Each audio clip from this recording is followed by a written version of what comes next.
ऐसा कुछ बाजार को पसंद क्या आ गया जो इतनी बड़ी रैली इसमें आ रही है? कुशल, सुबह तो ऑफकोर्स 11-12% भी ऊपर था, अभी भी 7% की gain through the day hold करी इसने। जरा बताइए क्या कुछ बाजार को पसंद आया इन नतीजों में? बिल्कुल दीप, आप देखिए यहाँ पर जिस तरह से ओवरऑल विप्रो के नंबर्स आते हुए दिखे हैं उसके बाद इसका रिएक्शन एडीआर पर भी आया, but of course earning specific आप देखिए तो 4 बड़ी बातें मुझे समझ में आ रही है यहाँ पर। सबसे पहला तो यहाँ पर जो बड़ी डील्स हैं उस पर अब कंपनी का फोकस बढ़ता जा रहा है और इसका रिफ्लेक्शन आपको यहाँ पर ग्रोथ में भी कन्वर्ट हो रहा है। इनफैक्ट बड़ी डील्स में 20% की सालाना ग्रोथ वाईटीडी का प्रदर्शन यहाँ पर आता हुआ दिख रहा है और तीसरे तिमाही में इसी वजह से जो प्रदर्शन आया है कंपनी का कॉन्स्टेंट करेंसी रेवेन्यू ग्रोथ के लिहाज से वो रिलेटिवली बेटर रहा है। करीबन 2.5% की गिरावट की हमारी उम्मीद थी, उसके मुकाबले करीबन 1.7% तक की ही गिरावट यहाँ पर आती हुई दिखी है।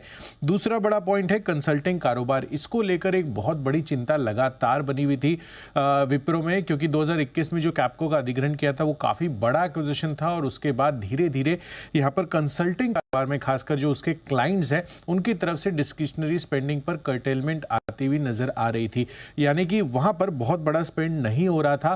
पर अब इस बारी जो मैनेजमेंट की कमेंट्री थी उसमें उनको साफ तौर पर दिख रहा है कि यहाँ पर जो कंसल्टेंट कारोबार है वो बॉटम आउट हो चुका है और अब वापस से रिवर्सल्स आने की ये उम्मीद लगाकर चल रहे हैं और इसी वजह से कैपको बिजनेस के ऑर्डर में डबल डिजिट ग्रोथ इनको देखने को मिली है। साथ ही एआई एक बड़ा मौका है तमाम आईटी कंपनी के लिए ऑफ कोर्स, बट इस बारी कंपनी की कमेंट्री में भी ये चीज़ साफ तौर पर निकल कर आ रही है कि जिस तरह से अभी मूड माहौल है उस चीज़ को देखते हुए जो जनरेटिव एआई का स्पेस है वो एक बहुत बड़ा ट्रिगर पॉइंट आगे चलकर बन सकता है। और चौथी बड़ी चीज़ अनुमान से बेहतर आय और मार्जिन, खासकर आप देखिए तो मार्जिन 16% के आईटी सर्विसेज की ये क्लॉक इन करते हुए दिखे, जबकि अनुमान 15.1% का था।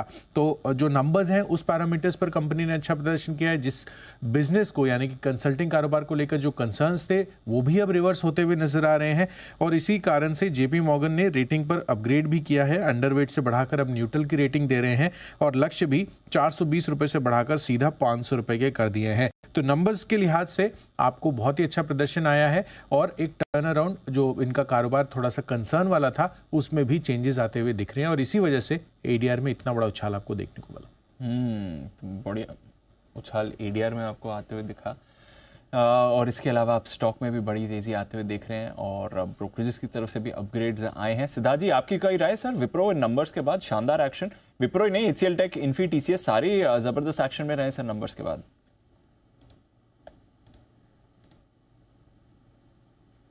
ऑफ दिस ईयर स्ट्रॉन्ग रह सकता है आईटी के लिए, वैसा ही दिख रहा है और स्पेशली इन्फोसिस के मुझे लग रहा है कि जो नैरो डाउन किए हैं गाइडेंस वो भी काफी अच्छा है। विप्रो हालांकि हम कवर नहीं करते हैं बट नंबर्स अच्छे दिखे थे। आईटी लार्ज कैप स्पेस में टीसीएस और इन्फोसिस ये टॉप परफॉर्मिंग रह सकते हैं आने वाले समय में। और मिड कैप आईटी में जैसे सायंट, मैंने कहा मास्टेक, एलटीआईएम, माइंडट्री, ये सारी कंपनियां बेहतरीन परफॉर्म कर सकती है। अभी भी मेरा कॉन्फिडेंस मिड कैप आईटी पे ज्यादा है कंपेयर टू लार्ज कैप पर। तो अनिल जी जबरदस्त मोमेंटम बना ही हुआ है। नवरत्न एसआईपी में रिकमेंडेशन थी कि आईटी में पैसे डालिए, स्टॉक्स में, फंड्स में आपने फंड्स के नाम भी रिकमेंड किए थे।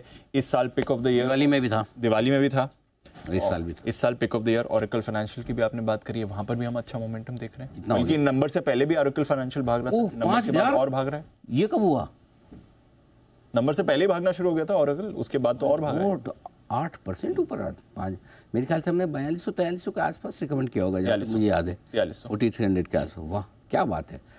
टारगेट 6000 रुपये का है शायद मेरा ख्याल से। 5350, 5850 और फिर 6500। बिल्कुल। और हमें बहुत पसंद नहीं, बहुत पसंद है। और अगर आपके पास लिया हुआ है और आपको लग रहा है कि हमारा 600-700 रुपये जल्दी बढ़ गया और इसलिए प्रॉफिट बुक कर देना चाहिए, तो आप फिर मुझे फॉलो ही नहीं करते। सही बात है, बेचना है नहीं, टाइम वाइज क्यों